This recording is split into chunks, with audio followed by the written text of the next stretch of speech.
O tema da palestra de abertura desse seminário é Pesquisa, Currículo e Formação. Existe algum modo de conjurar a formação de um aparelho de Estado ou de seus equivalentes em uma pesquisa em educação matemática?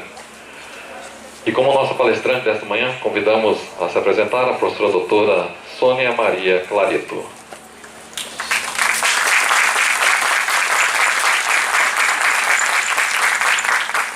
A professora Sônia possui graduação em Matemática pela Universidade Federal de Juiz de Fora, mestrado e doutorado em Educação Matemática pela Universidade Estadual Paulista Júlio de Mesquita Filho.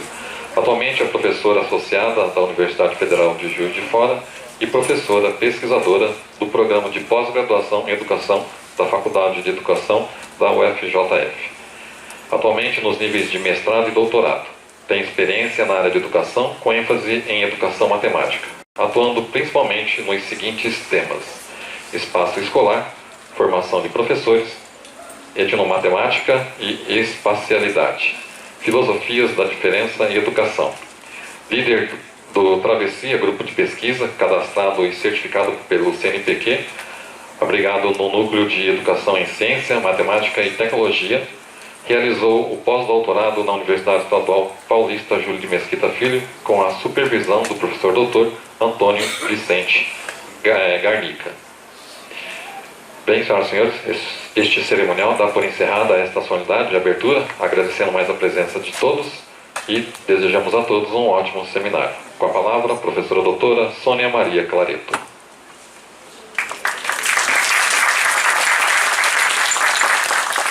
Bom dia a todas aqui presentes, todos.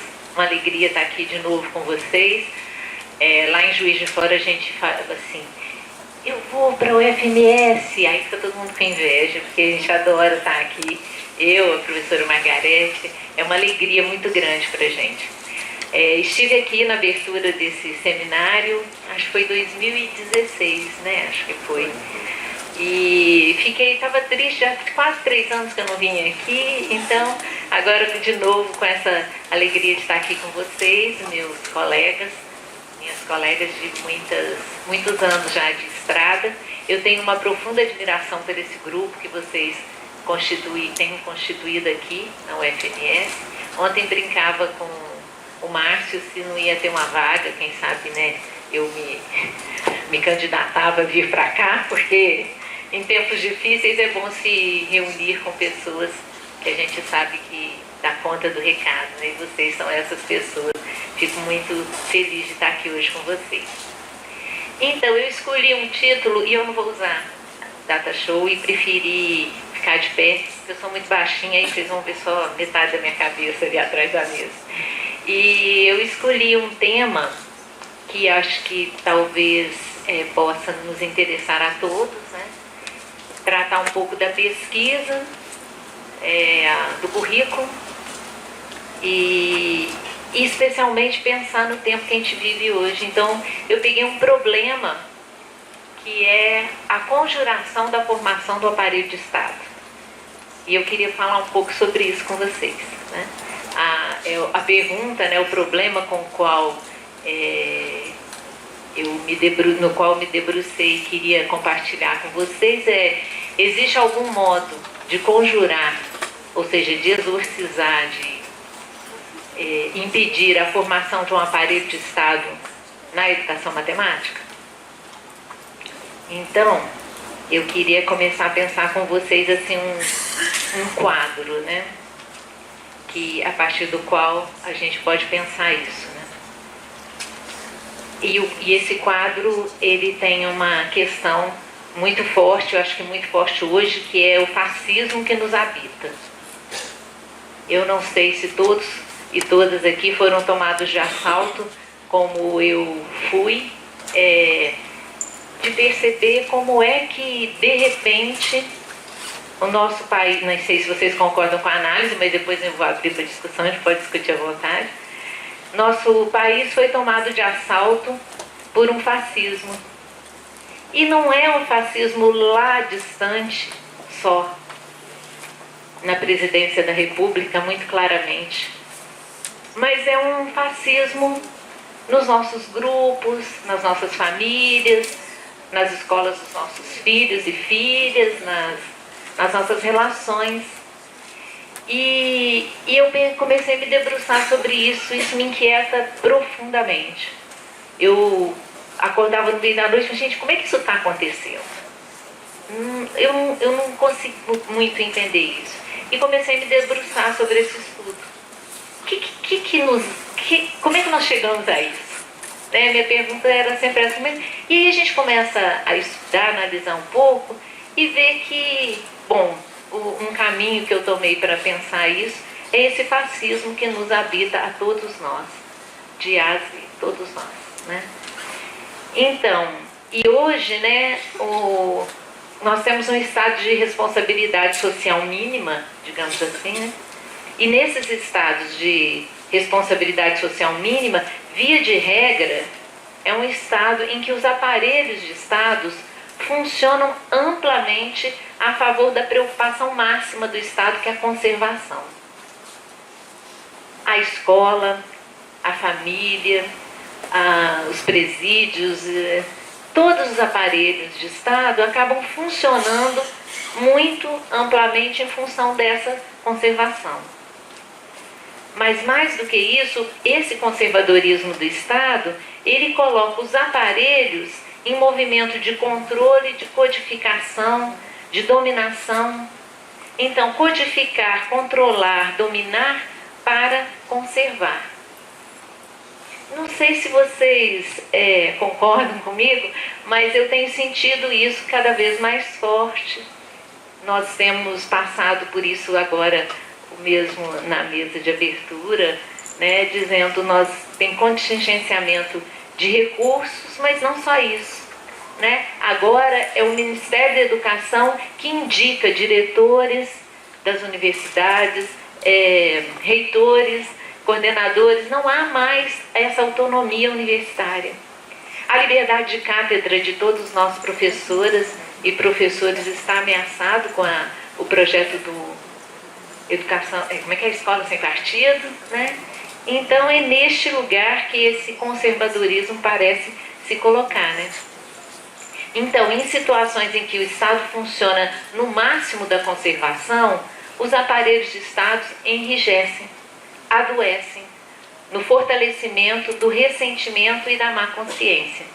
Quer dizer, aquilo, a culpa é do outro, né? Eu não consigo sentir mais o que acontece, eu fico sempre sentindo alguma coisa que já foi sentida, né? Eu não entro em relação, não entro em experimentação com as coisas. E parece que isso é uma tendência, né? Que não é de agora, exatamente. Se a gente analisar, parece que isso vem sendo construído, né? E terrivelmente isso não acontece só no Brasil, né? Terrivelmente isso parece ser uma tendência muito à direita que o nosso planeta, ou pelo menos o mundo ocidental, vem tomando, né? Então, a escola, a academia, a pesquisa, a educação matemática, o currículo, são tomados de assalto por esses processos de enrijecimento e de adoecimento, né? Então, eu estou fazendo essa análise junto com o Deleuze e Guattari nesse livro aqui, não sei se vocês conhecem, é o meu Platôs número 5. Essa pergunta que eu coloco aqui, esse problema é um problema tratado por eles na primeira parte desse livro, que se chama Tratado de Nomadologia. Daqui a pouco eu vou falar um pouquinho disso. Mas lá no Tratado de Nomadologia eles dizem assim: o aparelho de Estado constitui a forma de interioridade que tomamos habitualmente por modelo, ou segundo a qual temos o hábito de pensar. Então é produzido nesse aparelho de Estado um hábito de pensar, né? Então pesquisa é isso, né? Matemática é isso. Ensinar matemática significa isso. Aprender matemática significa aquilo. Então existe um modelo de pensamento que é constituído nessa interioridade do aparelho de Estado. Então todo mundo sabe que para ensinar matemática, meus alunos falam isso, matemática é treino, né? Então todo mundo sabe que matemática é treino, todo mundo sabe que para ensinar matemática eu tenho que ter uma boa metodologia, e esse todo mundo sabe que passa a não ser mais questionado. Ele vira um modelo do pensamento. Então aí vem a pergunta, né? Existe algum modo de conjurar a formação de aparelho de Estado ou de seus equivalentes na educação matemática? Na nossa sala de aula? Nos nossos grupos de pesquisa? Na nossa pesquisa? Na nossa escrita? Vou tentar falar um pouco deste problema, né? Mas vou colocar algumas questões primeiro junto com isso. Existe algum modo de conjurar essa corrida desenfreada por especialização? Por reconhecimento de mérito? Será que existe algum modo de existir na academia, existir nesta academia, neste programa de pós-graduação, nestas universidades que nós frequentamos, fora desse modelo de pesquisa, desse modelo de escrita que são hegemônicos? Quer dizer, esse modelo segundo ao qual temos o hábito de pensar, né? Será que existe um modo de existir neste lugar, fora desse modelo? Existe algum modo de conjurar a formação de aparelho de Estado nos nossos grupos de pesquisa? Nas nossas escritas acadêmicas? Nas nossas salas de aula? Na nossa SBEM? Bom, no Tratado de Nomadologia que eu mostrei para vocês, o Deleuze e o Guattari, eles se encontram e inventam 3 problemas. O primeiro é esse, né? Existe algum modo de conjurar a formação do Estado? O segundo problema é, existe algum meio de subtrair o pensamento do modelo de Estado? Quer dizer, tem algum modo de pensar fora desse modelo, que é um modelo de Estado, que é um modelo hegemônico? E o terceiro problema é como os nômades inventam ou encontram suas armas.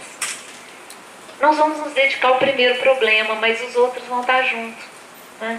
Eu penso que daria para a gente olhar para isso tudo junto, ok? Bom, então, talvez um modo de conjurar essa formação seria combatendo o fascismo que nos habita, conjurando uma formação de aparelho de Estado e resistindo a essa forma, esse modelo de pensamento, né? Agora, nós somos professores e professoras de matemática, fundamentalmente, ou formadores e formadoras de professores de matemática. Então, como que a gente dá conta disso?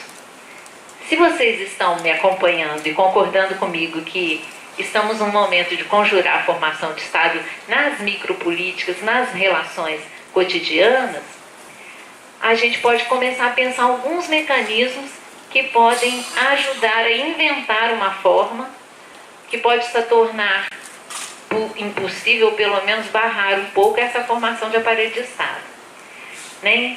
O Deleuze e Guattari trazem algumas questões que aparecem em sociedades primitivas, como que a gente aprende alguns mecanismos, né? Existem alguns mecanismos para isso, né? Um deles seria um mecanismo para impedir que um chefe se torne um homem de Estado. Ora, na nossa sociedades ocidentais, né, a gente ser um homem de Estado é o máximo que se torna. Queremos um estadista, né? Um homem de Estado. E o que as sociedades primitivas faziam era mecanismos para que um chefe de bando não se torne um homem de Estado. O chefe do bando, ele tem um poder temporário e local. Não é absoluto. Ele não acumula riquezas e nem poderes e nem saberes. Quando isso começa a acontecer, existe algum mecanismo para desviar isso. Por exemplo, muitos bandos, eles se reúnem, por exemplo, para um assalto. Eles assaltam e eles dispersam. Sempre tem parcerias. Então, se eu for expulso do bando por algum motivo, eu vou carregar uma parte do bando comigo e o bando se desfaz. Na medida em que a gente vai impedindo que o poder se acumule na mão de uma única pessoa, a gente vai conseguindo constituir outras relações mais igualitárias, menos hierárquicas. Ora, que coisa estranha, né? Porque numa sala de aula, o professor, a gente tem esse discurso já há alguns anos, né, na educação, de que o professor não é o centro, né, de que as relações na escola precisam ser menos hierárquicas. Entretanto, que a gente tem um acúmulo de poder relativo ao saber muito forte no professor, né? O professor é aquele que detém aquele saber. Afinal de contas, ele sabe matemática e o aluno não, né? Como que a gente quebra essa relação? Se é que vocês estão concordando comigo que é importante quebrar essa relação, né? Como é que a gente faria para essa relação ficar mais igualitária, né? Num grupo de pesquisa, né? Como é que a gente faz num grupo de pesquisa para que as relações sejam menos hierárquicas, né? Sendo que, é claro, tem lá eu sou coordenadora de um grupo, sou líder de um grupo junto com a Margarete, né? Existe uma relação, né? Então a gente costuma dizer, sejamos bando, né? Menos aparelho de Estado e mais bando nas universidades, mais lugares em que essas relações circulem, né? Tem uma festa de indígena norte-americano que chama, eu não sei falar não, tá? Porque eu só vi escrito, não sei como é, mas eu acho que é potlatch, que é uma festa de distribuição de riquezas. Então, toda vez que alguém começa a enriquecer ou ter muito poder, ele mesmo dá uma festa. E nessa festa, ele distribui todos os seus bens para a comunidade. Todos, fica sem nada. Na esperança de que daí a pouco, alguém que nessa distribuição acaba acumulando um pouco mais, faça a mesma festa e aí ele receba alguma coisa. Então a gente tem uma circulação de riqueza. Uma coisa que eu estava até conversando agora há pouco, que não tem acontecido praticamente no mundo ocidental todo. O que a sociedade capitalística propõe é mais o armazenamento mesmo da riqueza, né? Eu sou uma pessoa antiga, né? Então, eu me lembro aquele economista, ministro da Economia, será que alguém lembra? Neto, que Neto? Delfim Neto. O Delfim Neto, ele falava claramente, eu me lembro desde criança ouvindo isso, e ele falava isso mesmo, é preciso primeiro engordar o bolo, crescer o bolo para depois distribuir, né? Não era isso que ele falava, vamos crescer primeiro o bolo. Então esse era o projeto, na época da ditadura militar, o projeto econômico, né? A gente engorda o bolo, depois como é que... Se eu for distribuir um bolo pequeno, era essa a imagem. Eu vou dar um pedacinho para cada um, não tem graça. Então eu vou crescer bem esse bolo, acumular essa riqueza, depois eu distribuo, faço a distribuição de renda. Essa distribuição de renda que nunca veio, né? E que veio num certo momento minimamente, que agora parece que, de novo, nós estamos com o mesmo projeto econômico. Vamos engordar o bolo. Quando o bolo estiver bem grande, bem gordo, a gente distribui. As desigualdades, elas permanecem com esse enriquecimento. E é um enriquecimento econômico, mas não só. Daí é que é interessante a gente pensar essas relações. É um enriquecimento de poder de todas as ordens. É um enriquecimento de saber. Eu sou especialista em Deleuze. Depois que eu me torno especialista, e cada vez mais a gente tem uma corrida pela especialização, eu acumulo esse poder, né? Estou aqui, em cima desse tablado, falando para vocês, né? Então tem um acúmulo. E esse acúmulo faz com que essas relações, né? E aí esse desejo, cada vez vou acumular mais, depois eu vou distribuir, né? Então, um pouco nessa ordem, né? Talvez assim, façamos mais festas, potlatch, nas nossas universidades, em que a gente possa distribuir esses saberes, distribuir esses poderes entre todos nós. Né? Talvez isso possa nos levar a conjurar um pouco a formação do aparelho de Estado e, portanto, exorcizar esse fascista que nos habita. Né? Agora, a gente tem isso, tudo isso falando, parece uma coisa assim meio teórica, né? Mas como é que a gente faz isso dentro das nossas salas de aula, no nosso dia a dia, né? Eu não tenho fórmula, estou doida para aprender isso. Mas eu tenho pensado, nos últimos 10 anos, mais ou menos, eu tenho dedicado à pesquisa dentro da sala de aula de matemática. E aí a nossa pergunta tem sido: que matemática acontece dentro da sala de aula? Então, quando a gente vai para a sala de aula, a gente não está muito ocupado com quem está acertando, quem está errando, mas que matemática aparece ali? E aí, algumas coisas vêm surgindo dessa pesquisa que nos fazem pensar sobre este problema. Como conjurar a formação do aparelho de Estado? Né? Eu, professor, que tenho supostamente a detenção de um saber, né? Supostamente não, concretamente, né? E que não, como é que eu dou conta disso? Quer dizer, eu sei e eu vou ensinar para o meu aluno, né?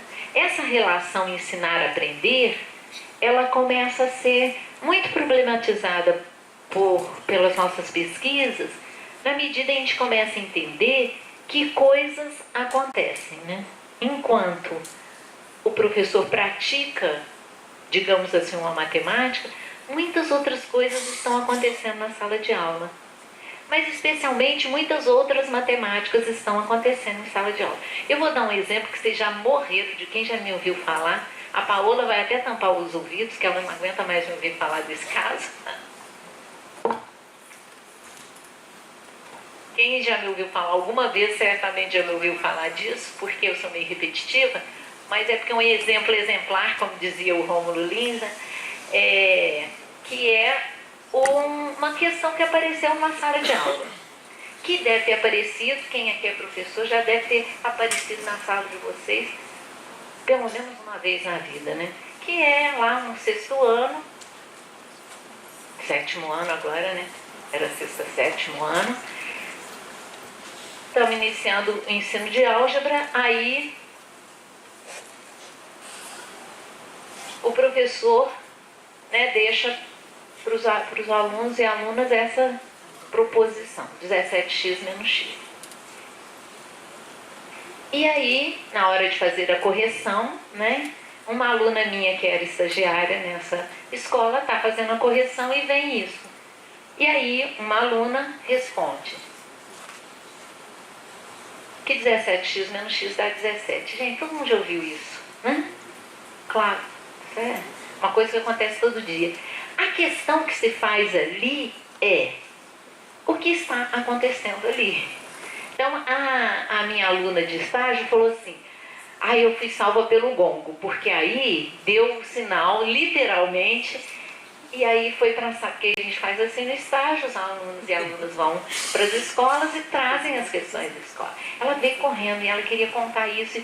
E aí, o que se instaura na sala de aula, de formação de professores nesse momento, é: não, você tem que ensinar para ela, para essa aluna, como que faz.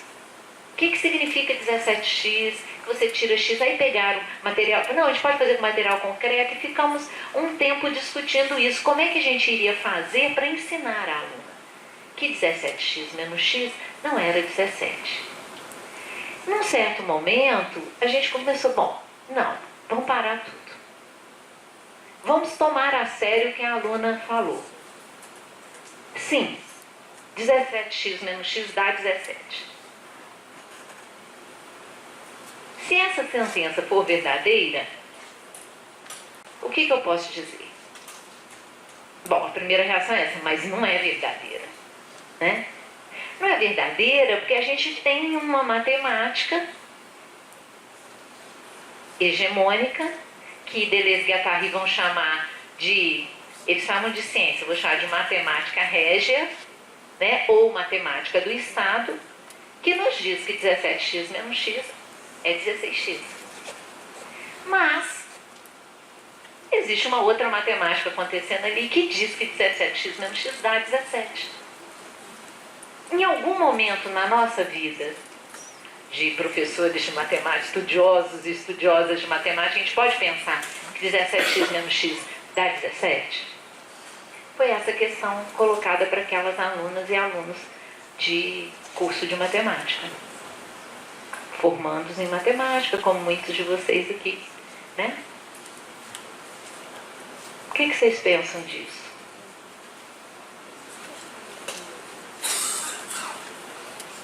Tem jeito? Ou isso é muita doideira? É muita viagem? O que vocês acham? Alguém quer falar alguma coisa? Vamos fazer uma coisa assim mais interativa? Hein?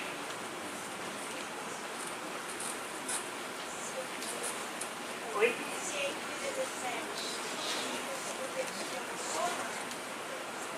Então, se entre 17 e x eu penso que é uma soma, assumo que isso aqui é uma soma. Vocês acham que é razoável isso?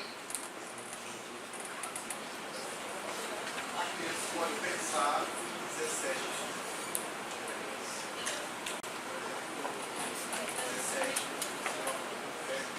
17.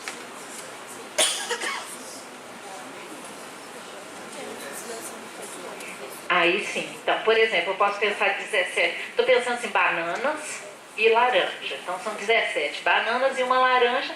Então, se de 17 bananas eu tiro 17 bananas e uma laranja, eu tiro uma laranja, ficam 17 bananas.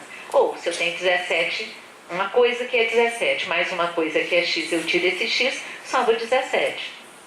Parece razoável. E não só do ponto de vista concreto, assim, mas do ponto de vista da matemática também. Em matemática a gente faz muita coisa assim.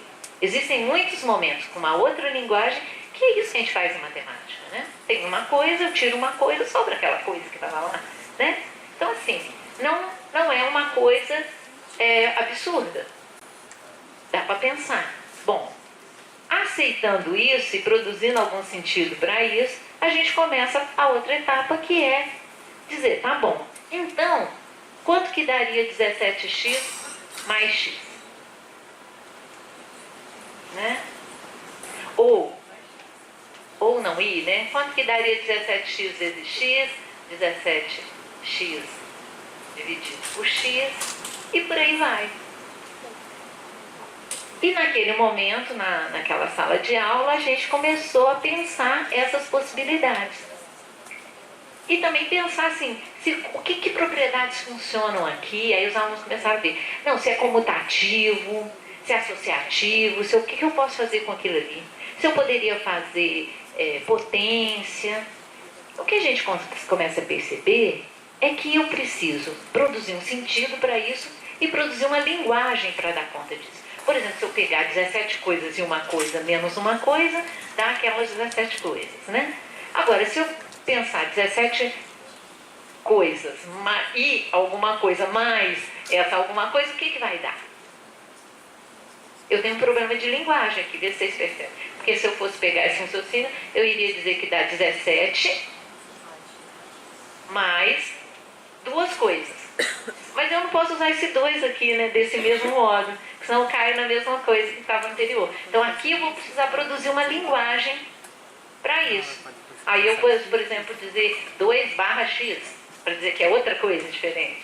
E por aí vai, né? E aí a gente vai criando outras linguagens. Ou eu posso dizer, alguns alunos diziam que é assim, ó, x índice 2, para dizer que o x aparece duas vezes. E por aí vai. X, duas linhas, sei lá. A gente vai criando uma linguagem. Ora, mas se álgebra não é isso, senão um pensamento em uma linguagem, né? Então a gente começa a ver que existe alguma matemática se constituindo ali. Então veja bem, não é vale qualquer coisa. né? Na verdade é aquilo que a gente costuma dizer, vale tudo, mas não qualquer coisa. E o que define o que não é a qualquer coisa que vale é exatamente um sentido que você começa a colocar ali, um critério. Um critério que a gente vai chamar de critério ético. Ético porque ele está sendo construído ali, naquele momento, naquelas relações. Não é um critério, digamos, moral, que é um critério que é estabelecido previamente. Né? Previamente eu digo que 17x mais x, menos x dá 16x. Previamente aquela relação que ele está sendo constituída. Né? Então, ali na relação eu estabeleço o que está acontecendo, portanto, estou estabelecendo um critério para dizer não vai valer qualquer coisa. Não vale eu dizer que 17x menos x dá z, né? A não ser que eu produza um sentido ou outro para aquilo. Né? Então, veja bem, como conjurar a formação de um aparelho de Estado na nossa educação matemática, na nossa sala de aula? Né? Não é, obviamente, um modelo, mas talvez seja um modo da gente começar a fazer uma festa potlache numa sala de aula. Fazer circular esse poder, esse saber, né? Que vem deste entendimento de que a matemática não é um resultado. A matemática é um modo. Um modo de pensar o mundo, um modo de existir, um modo de processar, um modo de lidar com quantidades, com formas, né? Então, talvez isso possa ser uma possibilidade. Isso começa a acontecer numa sala de aula da educação básica, vem para a sala de aula da educação superior com formação de professores, e isso vem, todas as minhas falas praticamente, eu estou precisando mudar de pesquisa, porque eu estou me repetindo demais, mas a insistência nisso é a insistência em pensar que sentidos isso coloca para além e para quem da ideia de erro. A ideia de erro é uma ideia muito, um conceito, né? Muito trabalhado na educação matemática brasileira, né? E tem análise de erros em matemática que é muito interessante, porque você analisa como é que ele errou e, portanto, você desenvolve alguma coisa em torno daquilo. Mas não é isso que a gente está pensando aqui. Por que a ideia de erro aqui não faz sentido? Porque a gente está pensando em quebrar a relação do ensinar com o aprender. O que seria isso, quebrar essa relação? A gente aprende muita coisa que ninguém ensina. E a gente ensina muita coisa que ninguém aprende. A relação de ensinar e aprender não é uma relação causa e efeito. Né? É comum a gente pegar uma criança que faz alguma coisa assim, diferente. Nossa, quem te ensinou, né? Aí ela responde, eu aprendi sozinho. Né? Eu que fiz. Né? E a gente insiste nessa ideia de que se alguém sabe fazer alguma coisa é porque alguém ensinou. Né? Interessante isso, nesse mundo ocidental nosso. Né? Não é assim em todas as comunidades, essa relação direta ensinar-aprender. Né? Esse aprender tem a ver com produzir alguma coisa nesse mundo. Talvez produzir alguma coisa nisso. Quando isso é tomado na relação direta ensinar-aprender, o que escapa à expectativa que quem ensinou tinha de que o outro aprendesse é chamado de erro. Né? Erro ou besteira. Porque isso aqui pode ser considerado um erro porque eu posso corrigir o aluno e ensiná-lo a não errar mais. Mas tem coisa que é besteira, né? Por exemplo, outro dia aconteceu isso numa sala que a gente estava investigando. Qual é o simétrico do 3? A professora pergunta. Ela está lá na reta numérica. Qual é o simétrico do 3? Estou menos 3, um aluno fala 1. E ela deixa de passar mais, aquela pulga ficou no final, ela pergunta para ele, por que você falou o 1?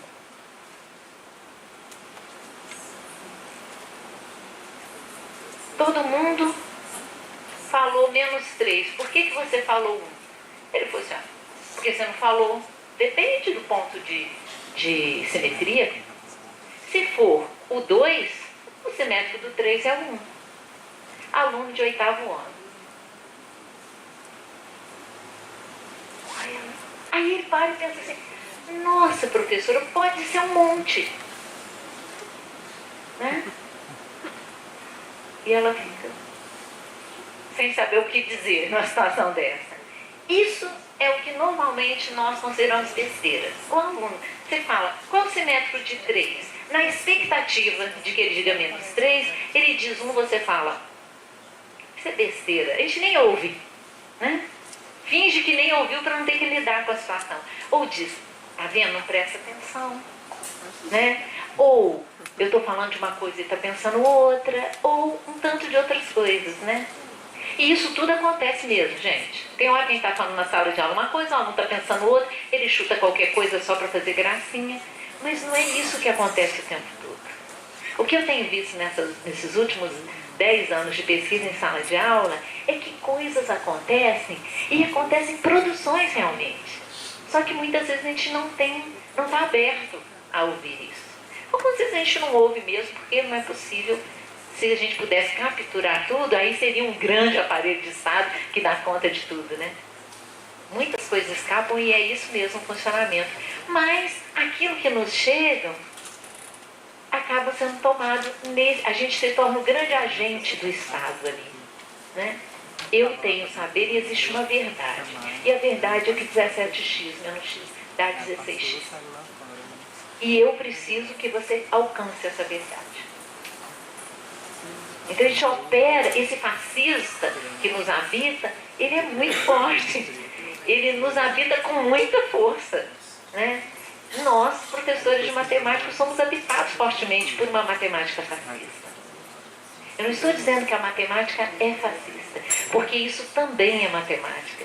O que eu estou querendo dizer é que existe uma relação fascista com o saber, que é uma relação com esse saber, essa ciência régia, que impede ou tenta impedir que qualquer outra ciência, aí eu vou chamar de nômade para acompanhar os autores que eu estou com ele, possam existir.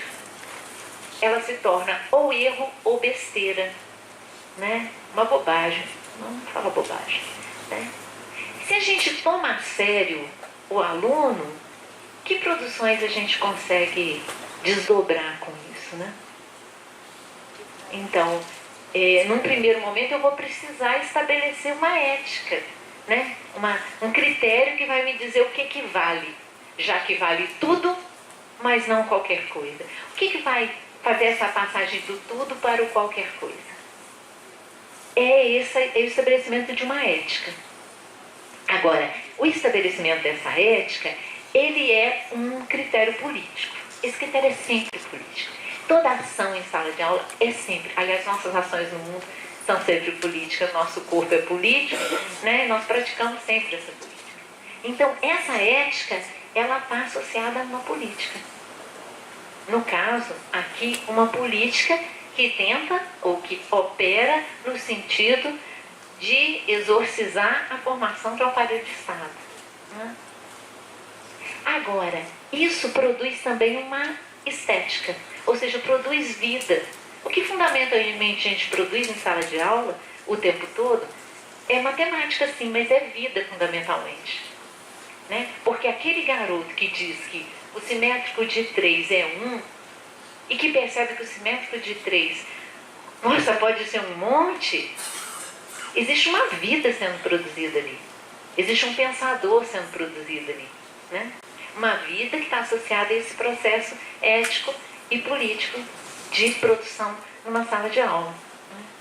Então, assim, saindo lá de uma discussão, digamos, mais macro, até chegar nesse micro da nossa sala de aula, talvez possa nos acompanhar isso, né? Como conjurar a formação de um aparelho de Estado, né?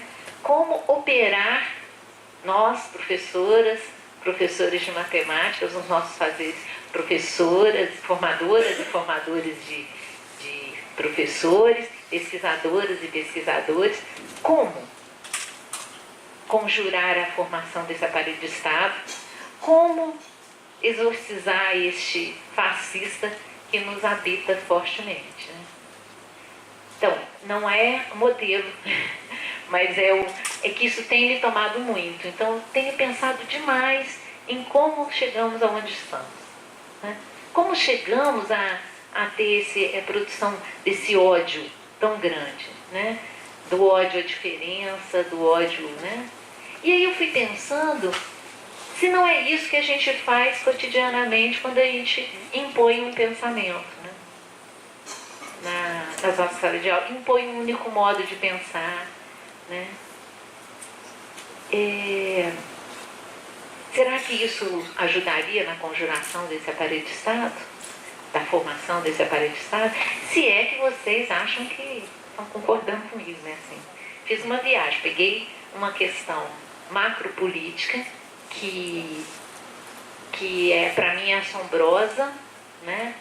Assim, assombrosa porque eu não sei se outras pessoas que compartilham assim comigo esse sentimento de que a gente passou. Eu nasci no ano da ditadura militar e passei por aquele processo, aí vem a abertura, era uma jovem garota estudante de matemática quando vem a abertura, e aí a gente pensa numa coisa bem progressista, desenvolvimentista, né?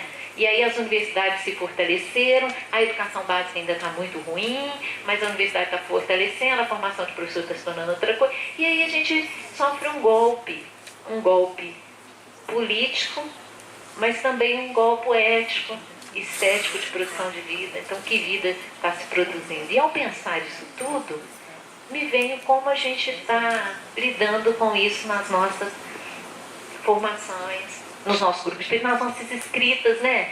A gente vai escrever e tem ali uma coisa que domina, né? Escrevendo, quem está aí nas teses, dissertações, né? Que domina, um certo modo, eu tenho que atender a uma academia. Mas academia, gente, quem é academia? Se nós que somos doutores, mestres, mestrandos, doutorandos, alunos de uma universidade pública, não somos quem é academia? Quem é academia que a gente aponta? Academia. Né? Essa idealidade de que existe uma matemática, existe uma academia, né? É isso que é o fascismo nos habitando. Assim, o meu inimigo número 1 hoje é a idealidade. Se eu tiver que bater alguma coisa na idealidade, essa idealidade é isso. A matemática, a educação matemática, a SBEM, né? Um artigo definido que diz: isso é a educação matemática, isso é matemática, aquilo não é. Isso é ser professor, isso é ser mulher, né? Isso é ser, sei lá, é isso, né? Essa idealidade que constitui uma identidade fixa é perversa. Ela tem nos adoecido de fascismo, né? Essa doença que a gente anda tendo, né? Então, assim, nessa trajetória, os meus meandros de pesquisa têm me levado a pensar isso. E tem me levado a pensar que esses nossos modos de escritas, eles estão adoecidos. E eles adoecem quando a gente precisa render a um modelo régio, né? Então, o Deleuze-Guattari vão falar da ciência régia e da ciência nômade, e eles vão traçar 4 modelos para essa. Tem a colinha aqui, senão eu esqueci. São 4 os modelos, né? Uma ciência nômade, que é essa ciência, digamos que está num fluxo distinto da ciência régia, da hegemônica, ela opera num modelo hidráulico, diferentemente da ciência régia, que opera num modelo sólido. Então, o modelo hidráulico é o modelo dos fluxos. Tem sólidos, pontos de passagem, mas opera no fluxo. Ali, por exemplo, a gente está operando com 17x mais x igual a 17, que poderia ser uma outra coisa que aparecesse ali e com a qual a gente iria lidar, né? Ele também é um modelo de devir e heterogêneo, em oposição ao modelo estável, eterno, imutável, identitário. Por exemplo, ser mulher é isso, matemática é aquilo. Então esse modelo eterno, todo mundo sabe que é isso, matemática sempre foi isso e sempre será. Ser mãe é isso e sempre será. Ser homem é isso e sempre será, né? Esses modelos ali funcionam num fluxo de devir, de movimento. O terceiro modelo é o modelo turbilionar, que é um modelo que funciona junto com o fluxo e ele é o contrário das retas paralelas, né? Tudo escorre naquela coisa do desenvolvimento, né? Nós começamos num modo, aí tivemos abertura política e agora eternamente seremos felizes, né? Porque nada vai nos impedir. Não, essas coisas têm tombos, têm idas, têm voltas e tem muitas outras coisas acontecendo. Esse turbilionamento que a gente não está muito habituado e a gente fica um pouco assustado quando acontece, né? E ela opera, o quarto modelo é um modelo problemático e não um modelo teoremático, né? O teorema, né, ele opera na ordem das razões e o problema na ordem dos afetos. O problema, ele não é um obstáculo nesse caso, ele é exatamente a superação. Ele é um momento em que tudo para, vamos problematizar isso. Não, parou tudo e vamos pensar no que isso acontece. E isso vai desmanchando um pouco uma certa rigidez desse adoecimento ressentido que acaba nos levando a esses adoecimentos outros, né? Então eu queria pensar com vocês essa conjuração da formação de aparelho de estado dentro da nossa sala de aula de matemática. Queria ver o que vocês têm a dizer sobre isso. É uma conversa, né? Muito mais do que uma palestra, né? Ou talvez pensar mais como uma aula. Por isso que eu adoro o quadro de giz. Acho que sou contrário. As pessoas falam só giz. Não, gente, o giz e o quadro é ótimo. Você pode fazer tanta coisa com ele, né? Mas eu gosto da ideia de aula, né? Aula é um cubo, né? Assim, espaço-tempo. Muita coisa acontece dentro de uma aula, né? Então eu queria pensar isso talvez mais como uma aula inaugural. O que inaugura isso? Aí eu queria conversar com vocês sobre isso. O que isso inaugura? Será que a gente consegue inaugurar algum pensar a partir disso? Engendrar algum pensar nesse pensamento que a gente já chegou por aqui com ele? Essa é a minha fala para vocês e uma abertura para que a gente possa conversar sobre isso. Ok?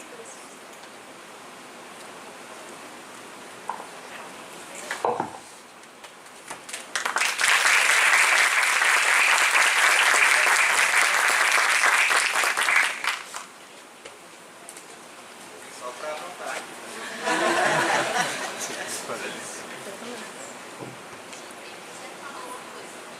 Você fala de outros assuntos também pode.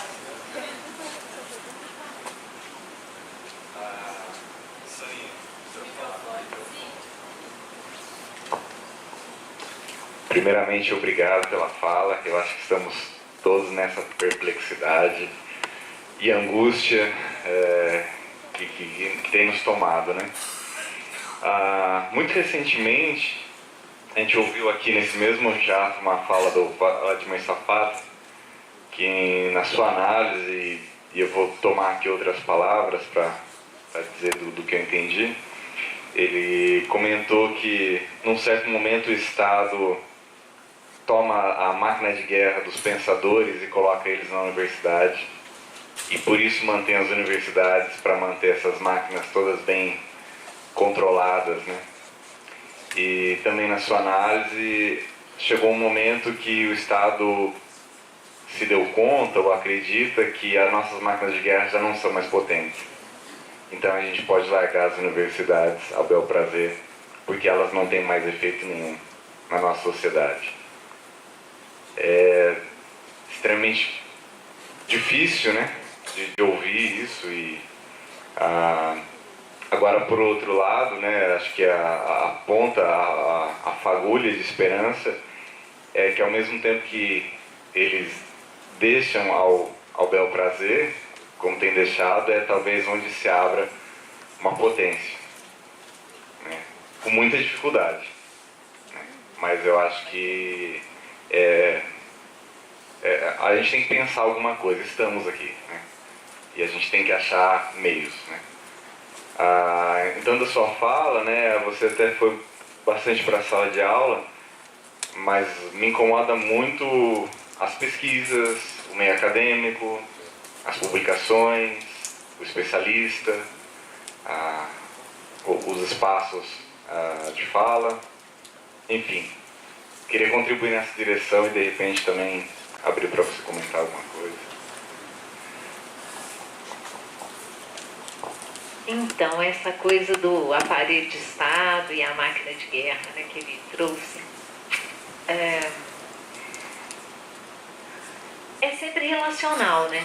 Assim, quando o Estado captura a máquina de guerra, ela tem duas possibilidades. Ela morre, né, deixa de ser máquina de guerra e passa a ser aparelho de Estado. E aí, nesse caso, isso pode acontecer com o intelectual profissional, né? Ou ela enlouquece.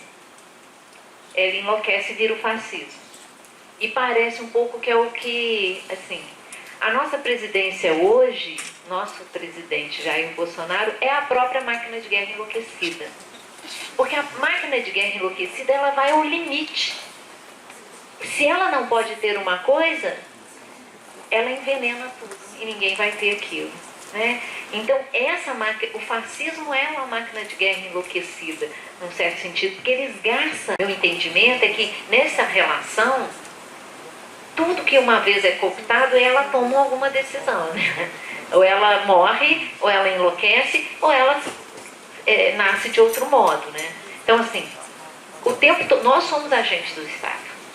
Eu sou, você, todos nós somos, né? Professoras e professores, nós fazemos esse papel lá. O currículo é um agente do Estado. Porém, que isso pode funcionar como uma máquina de guerra.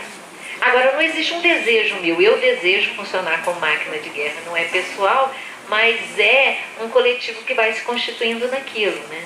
Então, eu acredito sim que essa corrida desenfreada, até comecei um pouco com isso, pelas publicações, pelas especializações, foi constituindo no meio acadêmico um aparelho de Estado muito forte, né? Render contas a CAPES e tal. Agora, como é que, sendo agente do Estado, as máquinas de guerra operam ali, né? Como é que, mesmo publicando um Quadros A1, acontece outra coisa ali, né? Um certo devir revolucionário se encontra ali, né? Assim, essa ideia de devir revolucionário. Eu jogo que não é a revolução, né? Ou momento de revolução, mas uma inquietação que vai costurando isso tudo, né? Então, assim, por isso que eu fico pensando assim, na minha questão mesmo do ano passado, eu falei, gente, como eu era ingênua e não sabia. Essas coisas estavam o tempo todo acontecendo. Nós estávamos o tempo todo sendo tomados, né? Todos nós aqui na academia, fora daqui, tomados por um certo lugar de ter que, né? Então é isso que o aparelho de Estado faz. Eu acho que isso é que é interessante. Ele produz interioridade. Ele produz um modelo de pensar. É assim que se pensa. É assim que se faz. Só que isso vai sendo de tal modo constituído que toda a exterioridade acaba sendo eliminada. Porque o que o aparelho de Estado quer fazer? Ele quer abarcar tudo. E quando ele consegue abarcar tudo, é o enlouquecimento total, né? É a doença completa, é o fascismo completo, né?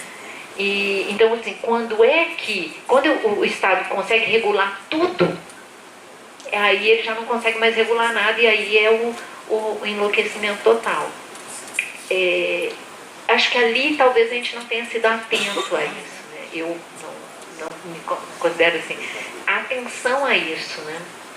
A esse enrijecimento, né? Mas enquanto o aparelho de Estado faz isso, é um enquanto.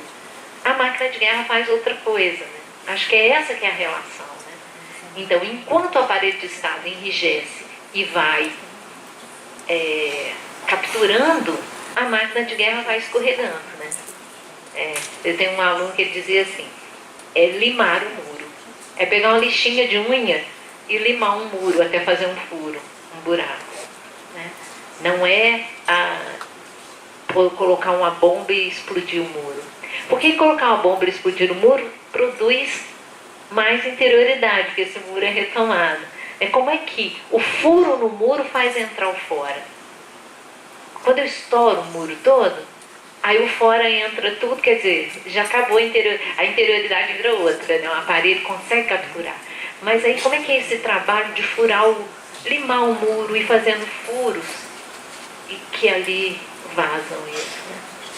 A minha aposta é na sala de aula, que é o que eu faço, claro, né? Também é a minha aposta pessoal, né? Acho que cada um no seu fazer. Porque na sala de aula, claro, na pesquisa, nas orientações, no grupo de pesquisa. No grupo a gente tem uma brincadeira assim porque o Deleuze e Guattari vão falar do rizoma. O rizoma ele tem 3 características, né? Ele é acentrado, ahierárquico e assignificante. Como que a gente produz um grupo rizomático? Para dizer a verdade, ahierárquico e acentrado tem sido mais fácil para a gente. O difícil é o assignificante. O difícil é a gente não se agarrar ao significado já estabelecido. Isso é difícil. Bom, pelo menos a experiência que a gente tem lá no grupo. Ahierárquico não significa não ter hierarquia. Só significa não ter uma única hierarquia. Acentrado também não significa não ter centro nenhum, mas significa não ter um único centro. Né? E agora o assignificante é terrível. Porque a gente se apega aos signos e ao seu significado. Então, é muito difícil para o acadêmico isso. A gente se agarra ao que Deleuze falou, ao que Foucault falou, ao que Paulo Freire falou, como se aquilo, né? O Nietzsche diz assim, que seja perdido um único dia em que não se dançou, e que seja perdida toda a verdade que se estabelece como única, né? Então, assim, não acredite na verdade que se estabelece como única, né? Mas isso, por essa corrida, a gente acaba tomando isso e tem o lugar do especialista, né? Eu acho que isso tudo. Mas no meu entendimento, a máquina de guerra, como ela é relacional, ela está o tempo todo operando. Agora é isso mesmo, leva tombo o tempo todo, vaza o tempo todo. Por quê? A sala de aula é um aparelho de Estado, a escola é um aparelho de Estado, mas a sala de aula funciona como máquina de guerra o tempo todo. Porque o tempo todo os alunos disputam a questão da disciplina, que isso também é interessantíssimo, né? O exército é quando a máquina de guerra é cooptada pelo Estado, mas o bando é a máquina de guerra funcionando, né? O bando tem uma disciplina, mas não é a disciplina que tem o exército. Então, essa disputa disciplinar, por exemplo, que acontece na sala de aula o tempo todo, essa disputa por lugar, essa disputa é o tempo todo a sala de aula funcionando como máquina de guerra.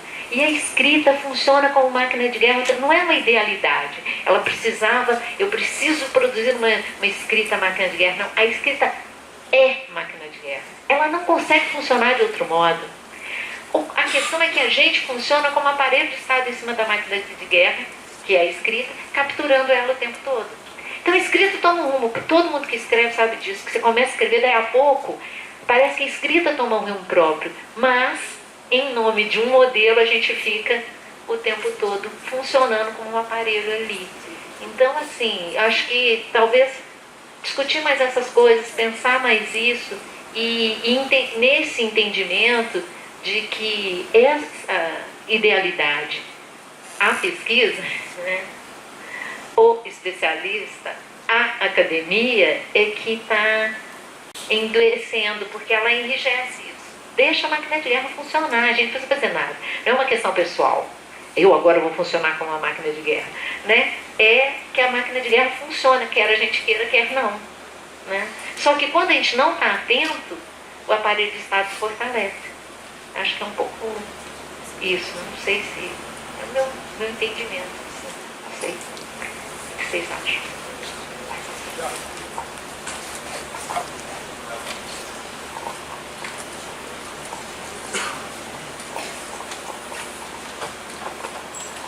Bom dia, Sônia, parabéns pela brilhante exposição, didática, muito elegante, simpática. Eu gostei demais. E queria apenas fazer uma pergunta para você e dar um pequeno depoimento que há 20 anos foi criado o GT de Educação Matemática da Amped e eu estava lá. E colaborei lá, coordenando o GT um certo tempo, e apareceu um trabalho, pela primeira vez na minha vida, apareceu um trabalho de educação matemática com referencial do Gilles Deleuze, né? E infelizmente ele não foi aprovado pelos pareceristas que eu coordenava esse processo, né? Infelizmente ele não... E hoje eu vejo assim... a sua ideia é brilhante, né, para colocar e para tentar entender essa loucura que está aí hoje, a esquizofrenia está solta, né, e esse referencial parece ser mais do que apropriado, né, necessário para entender o mundo contemporâneo, né, que estamos vivendo aí. E eu queria fazer uma pergunta para você, bem direta. Eu estudo um pouco de história hoje, tentando entender o que alguns autores chamam de diferentes matemáticas, coabitando o mesmo espaço e gerando conflitos. Você disse que você é antiga, eu sou então antiquíssimo, certo? Lá do século passado. Todo o tempo que matemática é uma só, tá? Aqui no Paraguai, na China, na Grécia, é uma só, não tem duas matemáticas, né? Eu não tenho tanta certeza mais que é assim hoje. Eu acho que não é bem assim. Existe talvez várias matemáticas, como aquela ali, do 17, né? E você, devido à sua trajetória pessoal, à sua formação, acho que você tem plenas condições de dar uma palavrinha para nós sobre isso. A existência, ou a coexistência de diferentes matemáticas ao mesmo tempo. Na sala de aula, na academia, na escola básica, na linha que o Rômulo pensou e que o Viola escreveu sobre isso também, brilhantemente, nosso colega aqui, e que estamos interessados em entender que existe matemática diferente no mesmo espaço, e que às vezes incomoda a gente, né? Não, a minha matemática é outra, a sua é outra, e a gente acaba não se entendendo e acaba sendo aí fascista, né? Então eu queria que você falasse um pouquinho sobre essas matemáticas diferentes, né? Porque a clássica, essa real, essa que nós já sabemos muita coisa dela, a história dela, a epistemologia dela, mas as outras a gente não sabe ainda, né? Então eu queria que você desse uma palavrinha sobre isso para nos estimular a entender essa coexistência de diferentes maneiras de pensar a matemática, tá ok? Parabéns e obrigado por essa brilhante palestra. Obrigada, professor. Então, vou dizer assim como eu tenho entendido isso. Eu relutei mais, agora estou mais à vontade de dizer diferentes matemáticas. Exatamente porque o problema que se coloca aqui é em torno da matemática régia e da nômade, digamos assim. Ou seja, uma matemática que é tomada como hegemônica, né? Eu sou de formação na etnomatemática, fiz mestrado, doutorado, professor Ubiratã, estudei isso. E quando eu vou para a sala de aula olhar para isso, num primeiro momento eu tinha esse olhar da coexistência de diferentes matemáticas, pensando na etnomatemática. Mas veja bem, não é esse problema que se coloca assim. Queria colocar o problema, recolocar o problema, digamos assim, né? Quando a gente diz a coexistência de diferentes matemáticas, e aí a etnomatemática ajuda, a gente está dizendo assim, existem diferentes matemáticas régias, digamos assim. A matemática régia ocidental, a matemática régia de um certo grupo indígena. Por que matemática régia? Porque é a matemática daquele estado, daquele grupo, né? Ela é aceita naquele grupo. O que acontece é que em qualquer grupo que pratique qualquer matemática, sempre existe, parece, né? Não estou fazendo assim uma coisa universal. Sempre existe, mas existe essas coisas que escapam a isso, que seriam as matemáticas nômades, que são essas que, não é exatamente independente, mas junto com aquilo que é praticado, aparecem. que são modos distintos de pensar aquilo. Né? Então, eu gosto de chamar isso de produções matemáticas, mais do que matemática, porque matemática tem realmente um conjunto que a formaliza. Né? Então, digamos assim, sei lá, se a gente for pegar a história, na Grécia Antiga, né, enquanto uma matemática era mais hegemonicamente praticada, outras matemáticas também eram praticadas. Né? A gente tem uma discussão em torno por exemplo, do modelo euclidiano e o modelo arquimediano. Né? São matemáticas gregas, ambas a gente pode dizer hoje aceitas na academia, porém que na coexistência delas, enquanto elas existiam conjuntamente, elas tinham uma distinção. Né? E a distinção delas se dava pelo modo como era entendido o mundo, como era entendido o pensamento. Né? Enquanto Euclides, a matemática euclidiana, né, ela vai operando por teoremas, a matemática arquimediana vai operando mais com problemas, digamos assim. Ela vai operando em outra ordem. Então, assim, talvez a gente pudesse dizer que a coexistência é espaço-temporal, né? Assim, dentro de uma sala de aula, por exemplo, enquanto o professor pratica uma matemática, digamos assim, outras coisas vão acontecendo junto com aquilo, que não são independentes daquilo, que só nascem porque aquilo está sendo praticado. E isso é importante para a gente pensar currículo, né? Então, enquanto tem uma coisa que o currículo coloca, sétimo ano, introdução à álgebra, outros currículos, né? Outras coisas vão acontecendo ali. Então, eu gosto de usar um conceito do Deleuze, que é o acontecimento. Né? Uma matemática acontece ali. Acontecimento é algo disruptivo, que vem, igual, por exemplo, aquilo ali, você fala, vamos parar, né? Assim, é uma coisa inesperada, intempestiva, e quando aquilo acontece, ele abre um universo de possíveis que não estavam abertos antes. Né?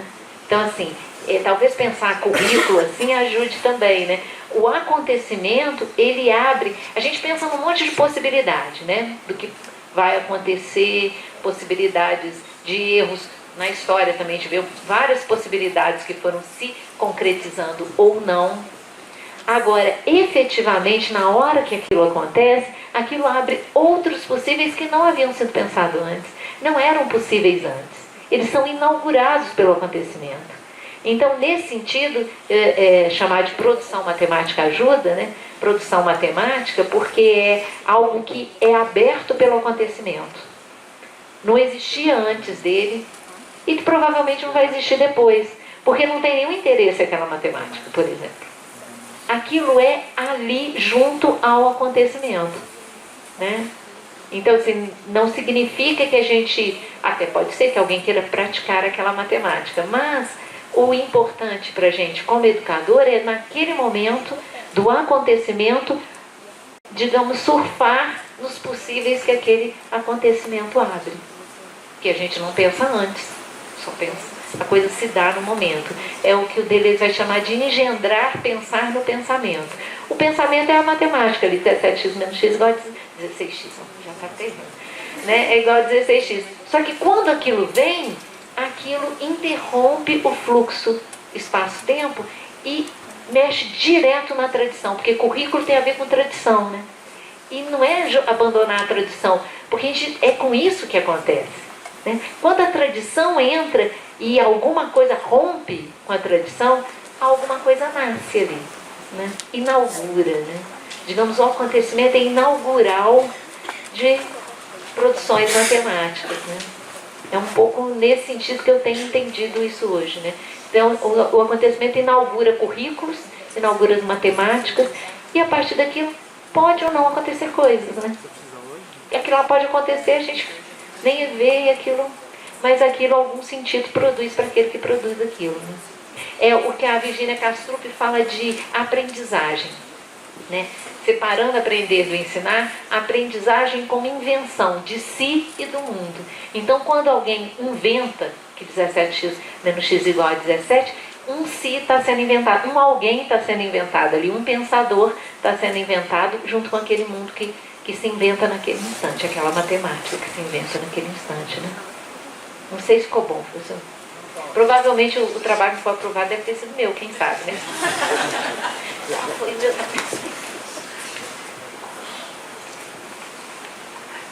Eu quero agradecer também, né?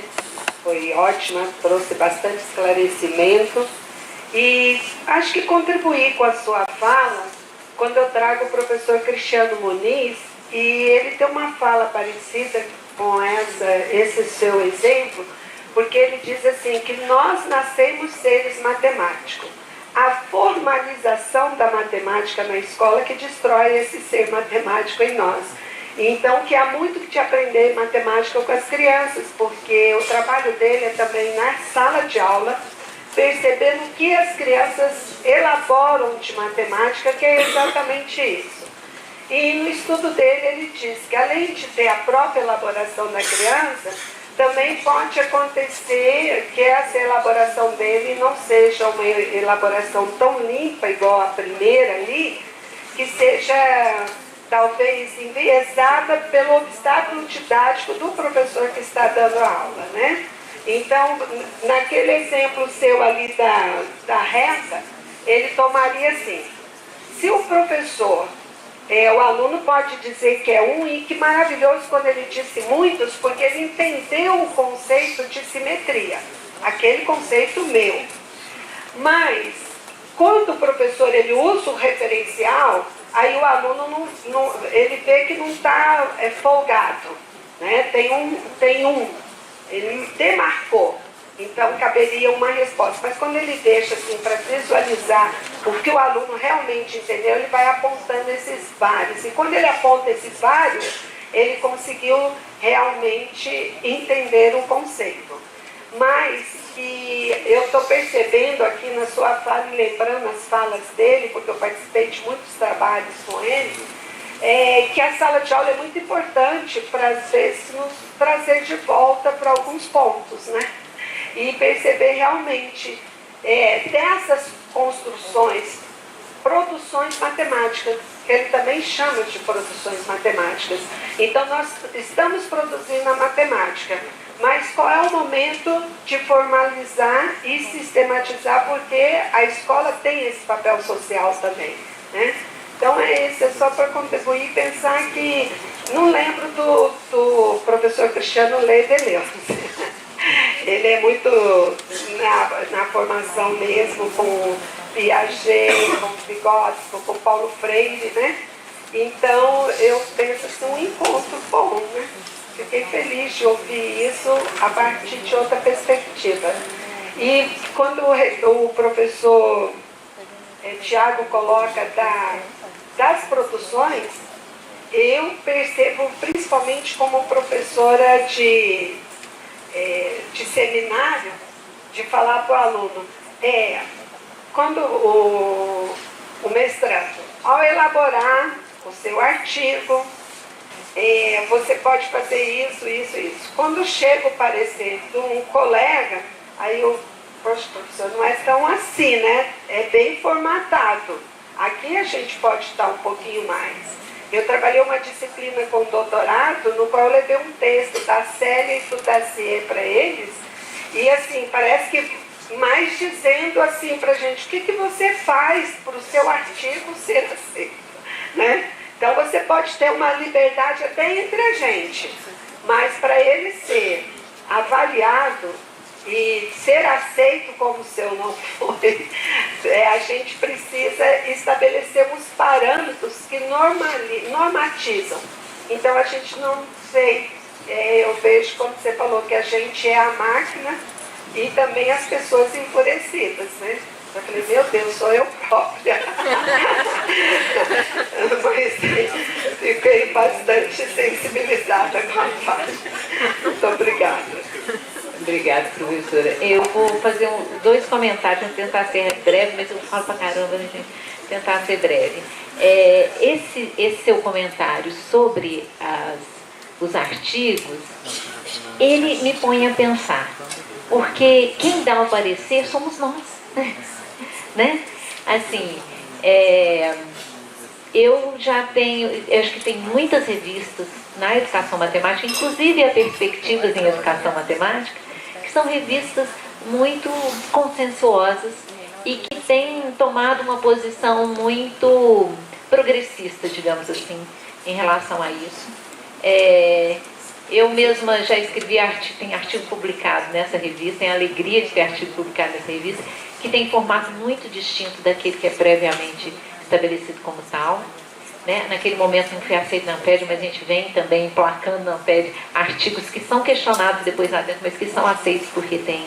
Né? Tem um artigo na ZTTQ que ele é só de imagem, né? Que eu consegui publicar também. E assim, não é o hegemônico, mas existem essas brechas, né? E quem dá o parecer somos nós mesmos, né?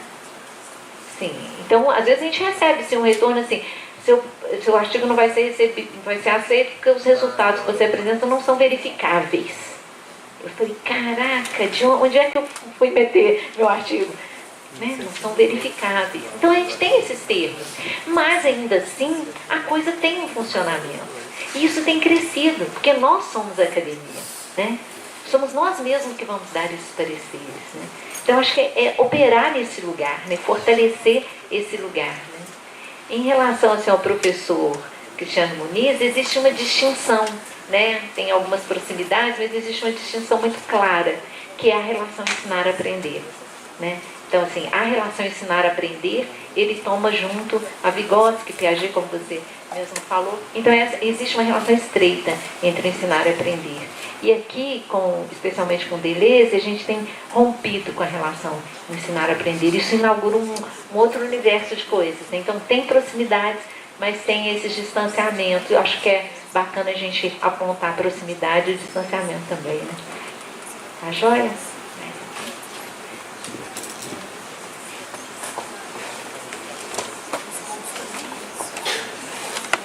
Oi, Sônia, Soninha, é sempre muito bom te ouvir, né? Assim, acho que a sua fala ela causa uma certa angústia, mas eu sempre tento entender a angústia como uma possibilidade de agir, né? Então acho que é ótimo, né? Tentar desestabilizar as coisas que a gente sempre tem, assim.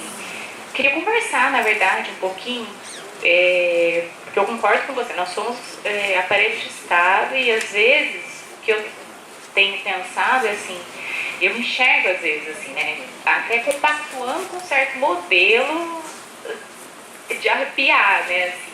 E o que fazer quando a gente se percebe compactuando com algo que vai, de certa forma, estriar mais o espaço, que vai trazer até um pouco, talvez, um pouco do que você falou, né, assim, uma ação até compactuar com esse fascismo que está aí, né, assim. A angústia vem sempre no sentido assim, o que fazer quando a gente se percebe nesse movimento todo, né, de ação enquanto um aparelho de Estado, né? Eu vou me retirar, eu vou sair dali do que eu estou fazendo, assim, o que eu faço a partir, quando eu me percebo totalmente aparelho de Estado, né? O que eu posso fazer, né? Eu me retiro, eu falo assim, então eu não vou mais participar disso.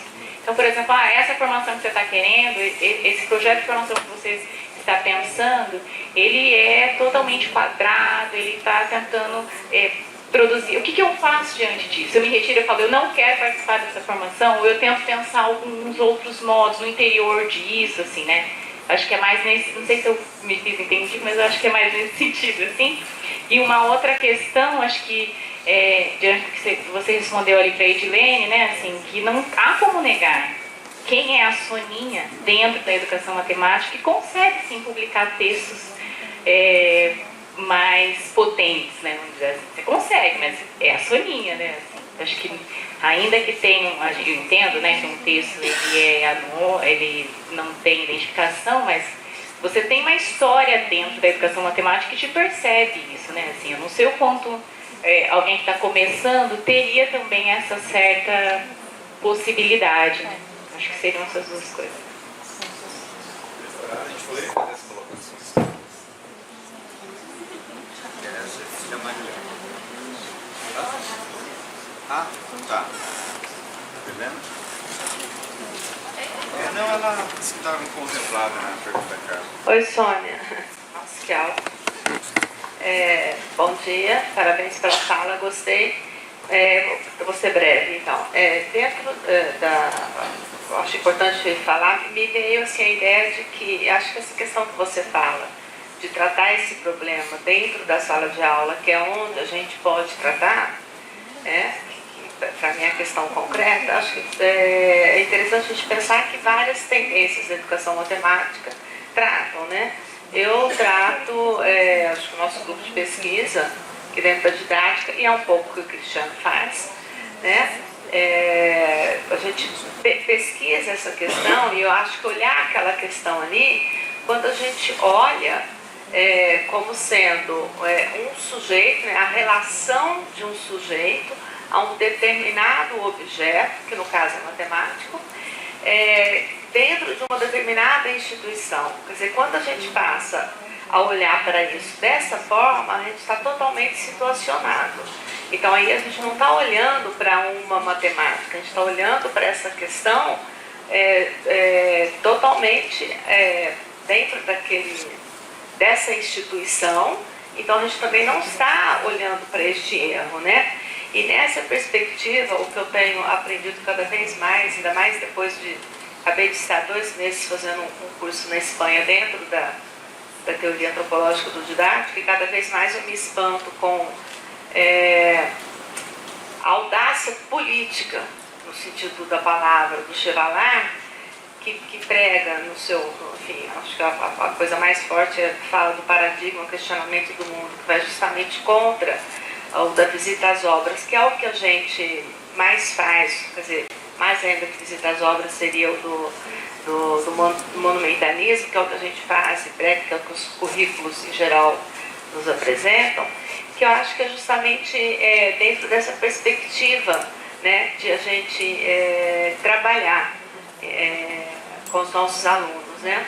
E uma questão que se coloca forte dentro dessa perspectiva, que eu não vi assim antes, né, por falta de estudo talvez, e que eu acho que se coloca aí também, e que ele coloca quem julga, né? Quem é que julga, por exemplo, se essa relação está ou não conforme a alguma coisa que essa instituição, digamos, desejaria ou não. Então, assim, para dizer de como é que, digamos, uma certa tendência nesse caso, se coloca relativamente ao saber e de se questionar, mesmo dentro deste que é relativo, esses julgamentos, entendeu? E assim, e para dizer isso, eu acho que essa, pelo menos para mim, né, que é dentro da tendência que eu trabalho e acredito, que eu acho que mais do que nunca esse paradigma do questionamento do mundo serve para nós em todos os aspectos. Que, aliás, lá no evento eu terminei falando justamente isso, para nós aqui mais do que nunca, né? Abaixo Bolsonaro. Oi, Sônia, obrigada pela sua fala, e sempre maravilhoso te ouvir. E eu acho que os colegas que falaram antes já fizeram comentários bastante interessantes. Só que eu fiquei pensando, né, na festa Potlatch, e eu achei muito interessante. Não sei o que você quis produzir na gente, em nós, em relação a essa ideia da festa, mas eu fiquei pensando o seguinte: quando você fala que a festa ela é feita, né, para distribuir a riqueza, né, para aquela comunidade, aquele grupo, o que eu fiquei pensando é assim, o que é a riqueza, né, para a gente. Então, por exemplo, talvez nós estejamos uma aula, né, numa escola qualquer, numa universidade, esse seminário aqui é uma grande festa Potlatch. E você agora está distribuindo com a gente a sua riqueza, a sua história, toda a sua trajetória acadêmica, é o que você tem de mais rico para nos oferecer. Então a gente está aqui vendo isso como uma riqueza, e você está genuinamente, não sei a palavra, mas você está distribuindo isso conosco, né? Então, o que você produziu em mim, a sua fala produziu em mim, é fazer a gente pensar o que é essas riquezas. Porque quando a gente está distribuindo determinados tipos de riqueza, acho que a gente está conscientemente operando como aparelho de Estado, E aí talvez operar como máquina de guerra, né, seria bom.